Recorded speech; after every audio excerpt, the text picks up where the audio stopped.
Now that is hard. But we see a very hard drop of lyricism wise for the rest of this project. Not to say lyrics are even like absolutely Rocky's strong suit, but anyway, this song I think I'd probably give it maybe a light 7.3 out of 10, nothing crazy.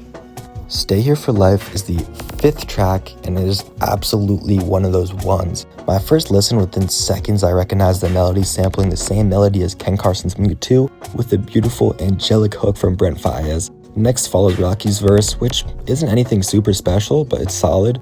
We then hear the hook again and one more verse from Rocky. Before the sandwiching of the hook falls again, it leads us into this very smooth beat switch to a slow bass and kick heavy vibe, very reminiscent of Juicy J's work. I absolutely love the switch up, and I really like this song. Very cohesive, very fun. Overall, I think I'd probably give it a solid 8.9 out of 10. Following this track, we get a fun tropical vibe produced by Thundercat with some cool background vocals from him. Again, Rocky's performance on this track isn't the best, but it's solid, but nothing super special. I wasn't particularly impressed. He has better flows than this on most of the tracks on the project, but I like it a lot, and it's overall one of my favorite tracks with a really smooth outro. But the sample overlay of the B on the end, like towards the outro, is repeated a little too many times for my liking, and it overall gets very repetitive. But I still really like the song a lot, and I think I'm going to give it a strong 8.2 out of 10. Moving to the next track, No Trespassing, we have a really gritty trap beat with a West Coast hip-hop influence. This beat is really tough, probably one of my favorite production moments from the whole project. But after about a minute of Rocky's performance, I was getting a little bit bored. He's presented better on this project and presented better at the start of this song. And again,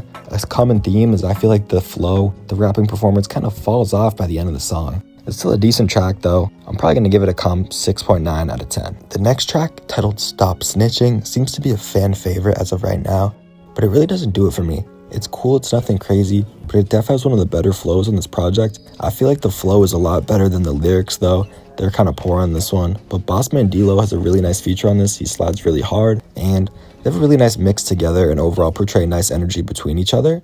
So I feel like the song itself is solid, but it doesn't have that much replayability. Like, I don't really see that I'm going to be coming back to this. This is another huge problem with this project. I feel like there's not a lot of replayability on a lot of these tracks, but I think I'm going to go more into that later. Following this, we have the absolute unexpected, extremely industrial track, Shut the Fuck Up. This song has an absolute ridiculous vibe and beat, and I was absolutely loving the song for the first 1 minute and 15 seconds. But the Slay Squad feature really doesn't do it for me, and it brought me out of the original sound I love from this track.